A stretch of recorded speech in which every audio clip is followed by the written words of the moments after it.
Yo, microphone check, make it a microphone check, give it a microphone, I make it a microphone dead. Muy bien, estamos aquí con Joaquín Sicilia Carnicer en el evento de Arquitectura y Empresa de Zaragoza. Nos conocemos ya, en fin, no tenemos mucho trato, pero podemos decir que podemos ser amigos, ¿no? Somos amigos, Julio. Hemos coincidido en la Escuela de Madrid en los mismos años. Sí. Yo terminé en el 80, tú terminaste en el 79. Sí. Con nota, además has estado con Saez de Oiza. Sí, estuve que era un referente. Bueno, para mí Javier, Sí, el Paco era, sí. era una... Yo recuerdo que nos llevó, igual a ti también te llevaría a la obra del Banco de Bilbao, ¿no? Sí, en la Castellana, ¿no? Sí.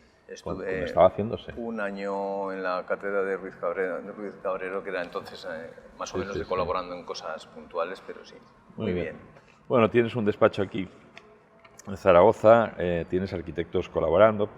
Pilar Cenís, ¿no? Pilar Cenís es socia y Pilar Cenís me acompaña desde el año 87, cuando yo regresé a Zaragoza, y nos hicimos socios ya. Sicilia Asociados nace como tal, Sicilia Asociados en el Iván Ramírez es posterior. Es posterior, y en estos momentos hemos incorporado también a Carmen Gallego y Ana Ferrer, que es una compañera arquitecta técnica, y es el núcleo duro. Han pasado mucha gente por el estudio. Durante estos años, ten en cuenta que el estudio nuestro es un estudio muy ecléctico, en el sentido un poco que comentábamos antes de la entrevista, ¿no? de la forma de buscarte la vida desde la arquitectura cuando la consideras una forma de entender la misma, ¿no? Entonces yo empecé en Jaca, solo con mis amigos de escuela, con una ingenuidad increíble en el año 79. ¿Con una buena formación? Bueno, íbamos muy contentos y muy fuertes de hacer nuestro tipo. El año 79 era muy complicado todo, en un sitio en el que no nos conocían ni conocíamos a nadie. Incluso, bueno, pues, pusimos un anuncio, ¿no? Que entonces nos ha permitido. Estamos en Jaca para hacer arquitectura, es nuestra profesión, si quieres conocernos. Y bueno, nos cayó un recurso de algún compañero, porque entonces la publicidad no estaba permitida. Me acuerdo. Era surrealista aquello. Yo bajé con un swing tremendo y con mucho descaro, porque entonces era yo muy niño y muy fresquito, y me reí de esa situación, ¿no? Entonces, desde la situación de Jaca pasamos por ir a una ingeniería. Me contrató una ingeniería a la vista de una obra de una discoteca de Boulevard. Me contrató una ingeniería de Madrid, Austin Company, una ingeniería internacional. Y bueno, fue un cambio de aires. Ya tenía pensado dejar Zaragoza para venir Jaca para venir a Zaragoza. Y estuve un tiempo, y ahí sí que cogí una especie de transversalidad de forma de plantear un estudio frente a hacerte todo. Yo me hacía hasta los cross en Jaca, los años primeros, todos los cálculos, todas aquellas cosas, guiones, todo. Pues vi que había que ser más transversal. En la ingeniería vi esa forma de trabajo e intenté adaptarla a lo que era la arquitectura. Convencía más la forma y el espíritu de la arquitectura que el de la ingeniería. No entendía muy bien muchas veces el control de horas de las ingenierías para dedicar a los proyectos. Nuestra pasión por el trabajo siempre nos conduce a grandes errores, por otra parte. Y grandes pérdidas. Y grandes pérdidas. En ese sentido somos vocacionalmente un desastre. Y entonces, pero no entendía eso, de repente tantas horas a un proyecto hay que cortar. No lo he entendido nunca, ¿no? Y generé el estudio a partir de ahí con la filosofía de sí ser transversal, con disciplinas. Porque además yo creo que la arquitectura es sobre todo una profesión de curiosidad. A mí lo que me fascina de la arquitectura es la curiosidad, es lo que te hace vivir y tantear muchos proyectos diferentes. El gran atractivo es que a lo largo de todos estos años dices, ¿qué tipologías has hecho? Pues mira, sobre todo la curiosidad. Hemos sido muy concurseros, de presentarnos a muchos concursos, porque eso nos parecía atractivo, nos parecía siempre un reto. Y lo primero que hemos hecho siempre es, cuando hemos tenido ocasión de realizar un trabajo, es contar con alguien que sepa de esa materia. Y eso nos ha permitido, pues, conocer artistas, conocer profesionales de la medicina, del deporte, siempre, y hacer todo muy transversal. ¿Cómo ha sido? Porque veo que tienes un montón de obra y de proyectos en Argelia. ¿Cómo ha sido ese desembarque? Bueno, pues el desembarque en Argelia fue a raíz de la crisis del 2008. Ya teníamos entonces una línea de trabajo de expansión, porque en el año 2008 nosotros estábamos muy bien posicionados. Justamente habíamos ganado además el concurso del estadio de fútbol de aquí de Zaragoza. Y teníamos una línea, el estudio estaba con muchos profesionales, éramos 22 arquitectos, en aquel momento en una ciudad como Zaragoza era una cosa complicada, que mantuvimos durante la crisis, durante 2 años, sin entrar prácticamente un encargo. Y la verdad es que me hice un periplo africano espectacular en esos años, ¿no? Yo en Argelia ahora estábamos, durante 11 años sí que estábamos ya sembrando de una forma más concreta, los últimos 11 años, y la pandemia nos ha frenado de una forma bastante cruel ese tema también. Regresaba justamente del día 10 de marzo del año 2020, de una serie de proyectos muy interesantes en Argelia. La verdad es que en nuestra vida profesional nos han caído ya bastantes bombas todas, atómicas. Una detrás de otra. Entonces, por eso la cuando 93, la del todas, 2008. todas. Yo cuando se habla de situación de crisis digo no, Sí, o sea, sí, es decir, es lo habitual. Es decir, no. Entonces, bueno, tienes una flexibilidad y una cintura espectacular. Oye, estáis haciendo un conjunto que me ha parecido muy interesante. Está en marcha, ¿no? Lo de la avenida de Puente del Pilar.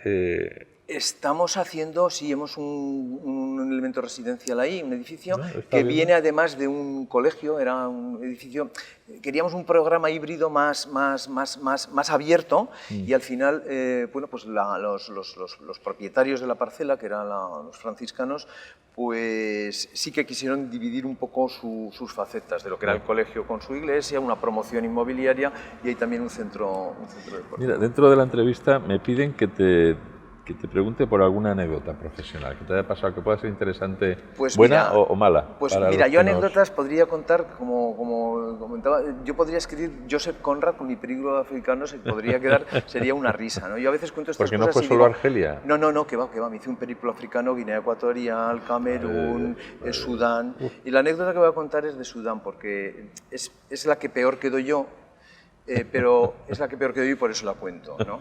Hay otras que son políticamente muy agresivas, con situaciones de corrupción que podría contar, pero no corrupción incluso de esos países, sino de la gente que nos llevaba de diferentes ámbitos desde aquí, ¿no?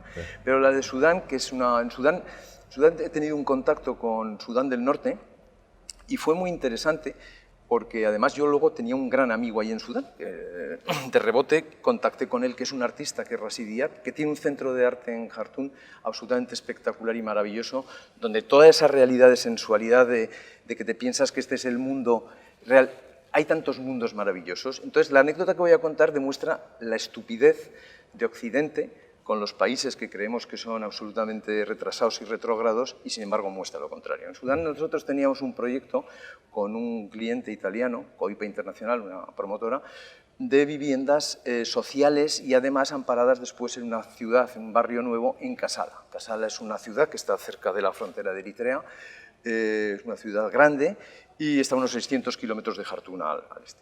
Entonces, bueno, hicimos ese proyecto, estábamos haciendo parte de las viviendas sociales y a raíz de esas presencias y con mi amigo Rashid me invitó a dar unos talleres en su taller artístico. Yo que me gusta mucho esa ambivalencia de los mundos de la naturaleza, el territorio, ya sabes que mi vida un poco profesional y la vida del estudio va en esa línea, pues bueno, di esos talleres.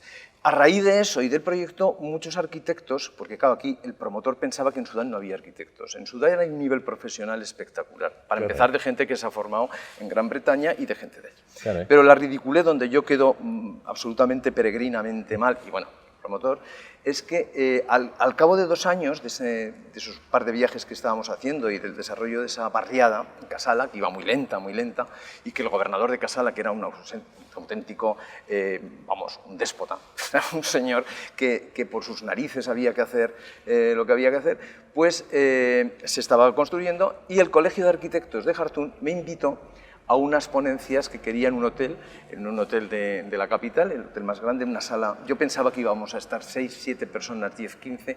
Había más de 600 personas en aquella sala. Es el bolo más amplio que yo he dado en mi vida.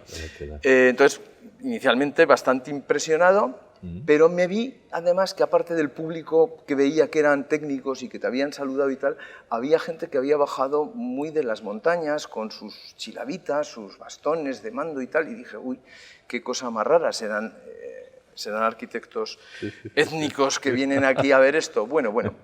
Hubo una primera parte que conté pues, mis historias, mi filosofía del paisaje y tal, oye, maravilloso, todo el mundo unos abrazos, un clamor, un querer estar, y en la segunda tenía que contar el barrio, la ciudad de Kassala, ¿no? Que venía a ser un referente medioambiental, ecológico, esa era la leyenda del tema. Bueno.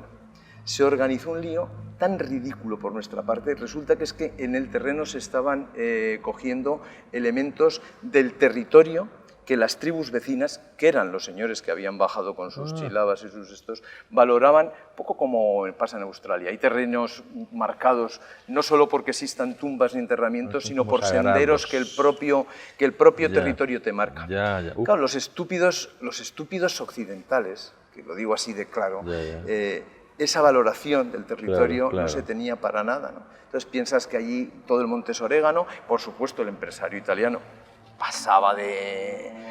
Y me dio una sensación de ser absolutamente idiota en aquella... Bueno, se montó un pollo que del énfasis de la primera parte, porque además mi filosofía es esa, justamente valorar el territorio, las presencias, las ausencias, ya sabes.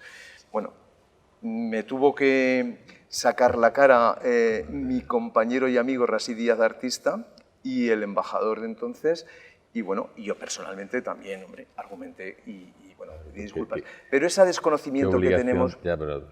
No, pero es un desconocimiento que la historia nos ha mostrado, que Occidente ha sido... O sea, es decir, es que alucinas cuando incluso hay clientes que te dicen, pero es que en China en el siglo XIII existía algo, y dices, ¿qué me estás contando? ¿No?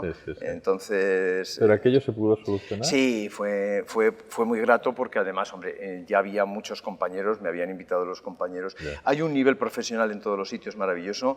Y la colonización esta teórica de que a raíz de la crisis del 2008 hicieron muchas empresas y tuvimos que hacer muchos técnicos, ha sido patética, ¿no? La verdad es que sí, y yo creo, sinceramente, que además, no sé si a través de las crisis o de la propia pandemia o de esa imagen que nos dan a los occidentales de pánico y peligro, ¿no?, en el entorno.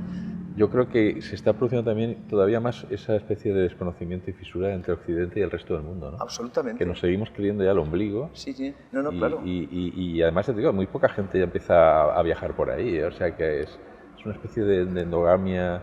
La relación con África se ha perdido muchísimo. Con África se ha perdido todo. Nosotros hemos tenido proyectos en África en varios sitios. En Ghana ganamos el concurso de la ampliación de la embajada, en el Cairo también. Pero mira, me ha pasado hasta con arquitectos del estudio, compañeros que han estado. Nosotros han pasado muchísimos arquitectos por el estudio. Estos años, muchos de ellos, algunos están ahora con equipos importantes de aquí de Zaragoza, que han estado. Pero esos viajes les daban miedo, fíjate. Yo decía, pero ¿cómo es posible? ¿Cómo es posible que a un compañero de 26 años, 27, no quiera acompañarme a Ghana, invitado por la embajada? Entonces, ese tipo de cosas, pero es un poco por el desconocimiento histórico que no ha acercado la famosa digitalización, no ha acercado. Hay un desconocimiento de África absoluto. De hecho, si analizas las noticias, bueno, no salen. Entonces, es un desconocimiento absoluto. Y yo creo que la juventud es más temerosa que en nuestra época, ¿no? Sí, yo creo que existe esa... Sí, siempre, ¿cómo vamos a ir? Y claro, luego te encuentras la colonización actual, que es lamentable en África, porque de hecho es un película curioso de la posesión que en estos momentos China tiene de África. O sea, territorio africano es prácticamente colonizado, pero vamos, o sea, se han quedado a cargo de concesiones, pues no sé, desde el puerto de Yaoundé, que también estuvimos con el tema del campo de fútbol para los Juegos Africanos, bueno, al final se quedó una concesión. Bueno, Guinea Ecuatorial es un cachondeo, o sea, hablando en plata, de las carreteras que no van a ningún sitio, de infraestructuras que hay que... Pero eso no se conoce. Pero saltas el Atlántico y en Argentina, por ejemplo, está pasando una penetración china también igual, tremenda, ¿no? Sí, además fíjate, incluso con claves medioambientales, teóricamente, por la huella de carbono, que están comprando grandes cantidades de superficie y sobre todo por los recursos. A mí me da una tristeza tremenda, sobre todo porque la famosa globalización es totalmente ficticia y falsa. O sea, la globalización está en manos del capitalismo digital, que es asolador, que no sabe dónde va, que además lo que hace luego es que haya un desconocimiento de todos los países y de toda la clase política, de todos los avances, y llegan como por diásporas. Fíjate, en Sudán, yo la primera vez que fui me quedé alucinado de que había cantidad de anuncios en las calles de teléfonos móviles. Y decía, bueno, aquí existen unas redes muy complicadas, no tiene que haber, no hay internet porque las tienen bloqueadas. Entonces la dictadura de Sudán lo hacían por las fotos. La entrada del sistema allí, les encanta hacerse fotos, entonces tenían cantidad de móviles. Bueno, ¿eso qué era? Hacerte con un elemento que te lo han metido ya sí. Bueno, pues ese tipo a mí me da pavor, ¿no? Bueno, Mandaremos un mensaje optimista a los que Sí, vean esto, no, que todo, sigan peleando todo esto es muy y que se quiten optimista. los miedos. Todo esto es muy optimista porque además es que es tan maravilloso. Sí. Ves tanta alegría en sitios como el Congo, cuando he estado en aldeas del Congo con proyectos agrícolas, o en Camerún, o en Ghana. Ves tanta alegría, tanta belleza en los físicos, la belleza física de gente que es muy mayor y no tiene esas miradas tan absolutamente mortecinas que tenemos. Yo cuando he vuelto del África Negra, tanta controversia tiene y tal, te quedas alucinado en las paradas de autobús y de metro y dices, joder, qué tristeza, si estamos aquí todos parecemos babosos, desgraciados. Y bueno. Pues nada, te voy a hacer el test. La primera es el maestro clásico que más te ha marcado. Pues mira, George Hunter me parece un maestro total, Barragán también, pero voy a definir un maestro que para mí me impactó muchísimo, que no es muy conocido, que es Pierre Charot. Pierre Charot es un arquitecto que se dedicó, tiene la Casa de Cristal en Francia, me parece que es un ejemplo en París, que es un ejemplo de lo que es la arquitectura prefabricada, la arquitectura tecnológica, principios ni siquiera del siglo XX. Pierre Charot me parece un maestro indiscutible que además ha sido la base del mobiliario, tanto italiano como catalán. Hay unos diseños de muebles de Pierre Charot que bueno... Animamos a que lo vean. Que sí, animamos a que lo vean porque veremos las similitudes que hay con mucho mueble que fue en los años 70 referencia y... Muy bien. Sí. Si tuvieras que explicar la arquitectura a través de una sola obra... Pues una sola obra, hablando de la idea del territorio y tal, a mí la Alhambra de Granada me ha parecido siempre... Pero voy a decir otra obra de otra latitud, que es el Katsura, que es el Palacio Imperial de Kioto, que tiene las mismas referencias, 2 siglos o 3 después que la Alhambra, pero es la misma visión del territorio, el agua, la luz... O sea, son dos mundos, hablando de lo que hablamos antes del conocimiento Oriente-Occidente, diría el Katsura. ¿Un arquitecto contemporáneo? Un arquitecto contemporáneo, pues podría decir Peter Zumthor, Kengo Kuma, sí, y bueno, y por decir un grupo de arquitectos actuales españoles, RCR me parece un grupo maravilloso, y Jan Nouvel también es un arquitecto que a mí me ha interesado siempre mucho. ¿Una obra propia que destacarías? Pues mira, yo no, si es recordar, como decía Chabela Vargas, vuelves a los sitios que amé la vida y tal, pues casas muy pequeñitas, como la del Jardinero de la Zarabella o la familia D'Angeli.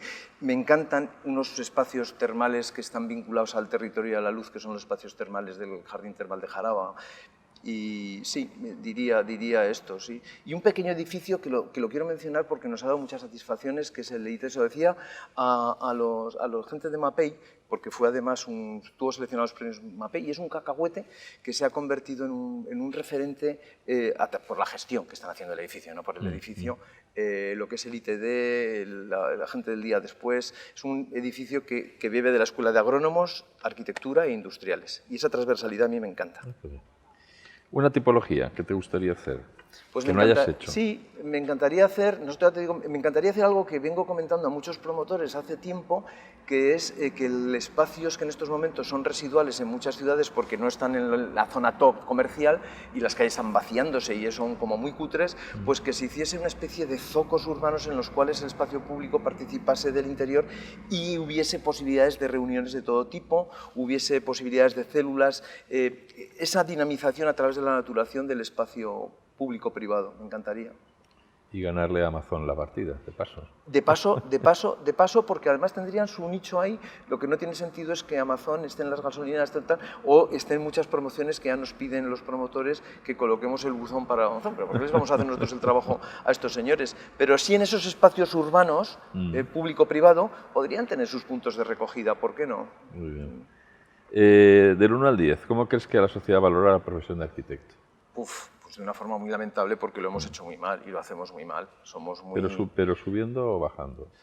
Hombre, yo creo que hay una tendencia a subir, pero yo creo que hubo una tendencia a subir, pero que se ha enrarecido otra vez. En estos momentos estamos cayendo en una pelea cainita, ¿vale? También lo he de apuntar. Hubo unos momentos más dulces, pero en estos momentos hay una pelea cainita, puesto que además la visión de la profesión se ha devaluado enormemente. Yeah. El tema de la digitalización, que es muy positiva, evidentemente, pero hace que el cliente se crea que un proyecto es un render o un 3D hecho, ni siquiera en fase anteproyecto.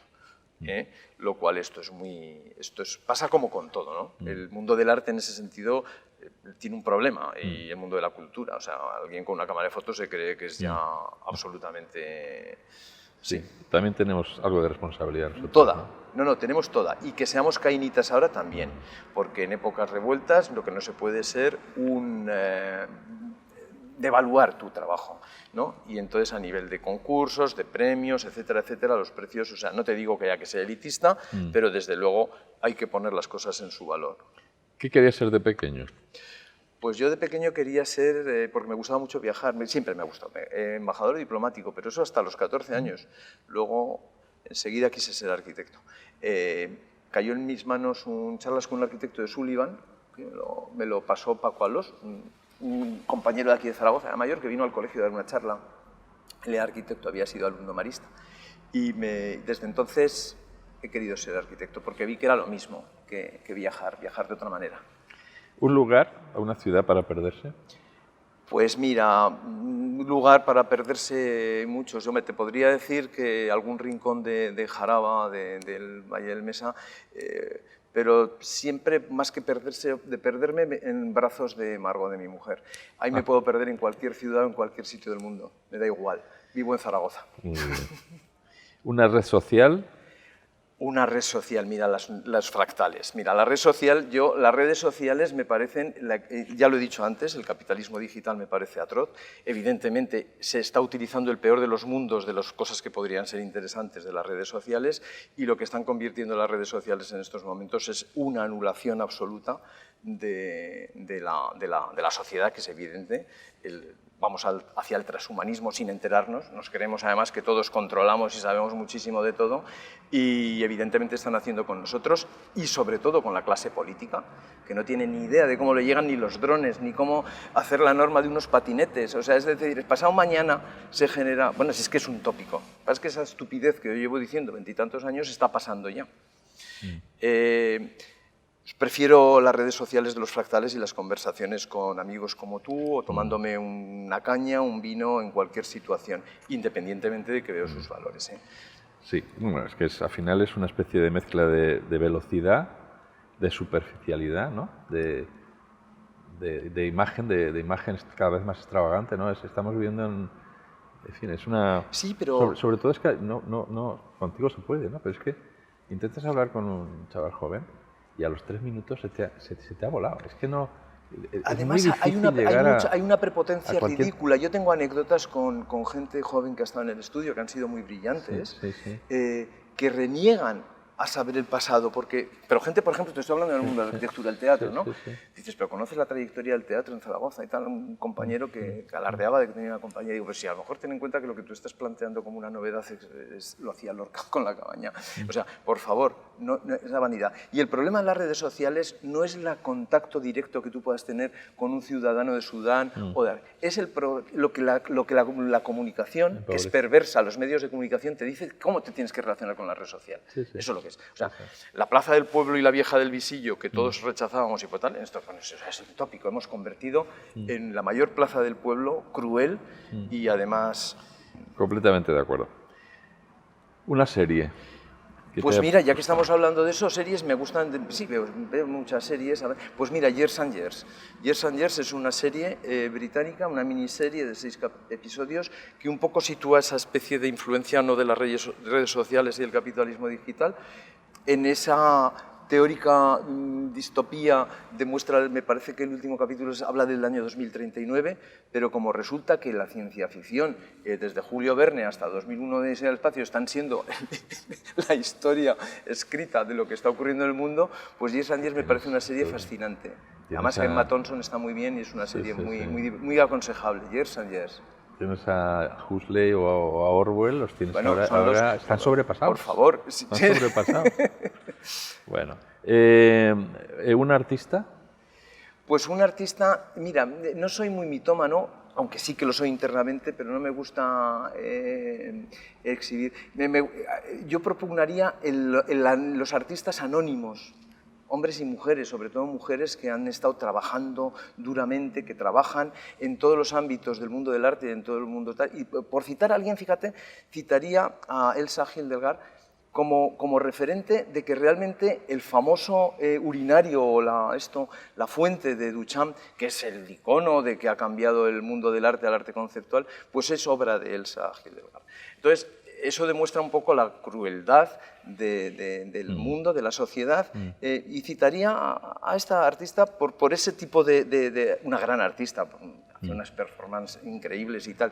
Y otro tipo de performance que me interesa también mucho, aunque no sea artista, pero es una actitud vital que es arte, es por ejemplo Rosa Parks, en su actitud de no levantarse en el autobús en un momento en el que para mí eso es una acción absolutamente importante. Muy interesante. Citaría ese mundo en el arte. Sí. Un libro. Pues un libro, me gusta mucho Italo Calvino, podría decir Las ciudades invisibles o El balón rampante, pero voy a decir el de Andrea Wolf de la biografía de Humboldt, el reconocimiento, porque está dentro de mi mundo. Yo ese libro es un libro de aventuras, puede ser novela, disfruté como un absoluto loco con él y citaría ese libro, la biografía de Humboldt, que me parece un tío interesantísimo. ¿Un cantante? Pues cantante, soy muy musiquero, tengo unas variedades musicales, me encanta el reggae, pero Billie Holiday me fascina la voz y me encanta Anthony and the Johnson, me gusta Benjamin Clementine, pero que me apetece citar a un tío que este año ha dejado los escenarios y que era maravilloso, y es español además, que es Joan Manuel Serrat, el nano. Su último concierto sí. Lo vengo siguiendo desde que tenía 13 años. Sí, muy bien. Y cantando a veces, ¿no? Canta. ¿Un plato y compartido con quién? Pues yo un plato citaría, a mí me encanta la tortilla de patata doméstica y compartido, pues mira, con amigos y tal, y si no, pues cuando vienen a casa mis hijas, que ahora no vienen con nosotros hace muchos años, y con Margot es uno de los placeres. Estamos terminando ya. ¿Una película? Una película, pues yo diría El Padrino, o Jules. Yo El Padrino, Jules. Hay coincidencias. El Padrino. ¿Y un género para dirigir una película? ¿Qué género te gustaría? Pues un road movie, posiblemente una película de aventuras, pero con viaje, con carretera. ¿Un deporte y un deportista? Pues un deporte, el tenis, porque me parece que es el tenis, porque no acaba hasta que no acaba, es decir, me parece fascinante que no tenga tiempo y requiere esfuerzo y tal, y con base a eso podría decir Nadal por la idea del esfuerzo Alcaraz, pero no quiero, porque además Nadal personalmente últimamente mejor estaría callado y jugando al tenis, y diría Teresa Perales. Teresa Perales es una nadadora paralímpica que tiene 27 medallas olímpicas y mundiales y sin embargo pues tampoco está en la élite de todos los días de los telediarios. Teresa Perales. Una tarde perfecta. ¿Cómo te lo imaginas? Esta sí que la tengo clara porque es dar un paseo con Margot, mi mujer, por el camino entre Barro y el cementerio de Niembro y maravillosa parte de Asturias que me fascina, nos fascina, y tomarnos en una tasquita que hay súper cutre al lado del cementerio un vino maravilloso con una tapa. Me estás transportando. Y por último, es lo más complicado, una frase, un eslogan, Pues una frase podría decir la que un tío que para mí era maravilloso, que el político José Antonio Labordeta dijo en el Congreso: a la mierda, pero no me parece que sea la forma de acabar en esta conversación, encima con una gente tan magnífica como sois, su arquitectura y empresa y el esfuerzo que hacéis y la dinamización. Yo entendería que la mierda en todo caso cuando se refería a donde se refirió. He dicho que la dijo en el Congreso, en el momento que la dijo, pero que me pareció un eslogan muy impotente, pero yo diría otro: vive el momento.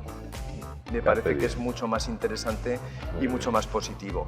Y agradeceros el esfuerzo que hacéis en ese sentido. Creo que este tipo de encuentros, y sobre todo después de estos años que llevamos, son absolutamente imprescindibles y maravillosos. Y es un esfuerzo que os agradezco inmensamente.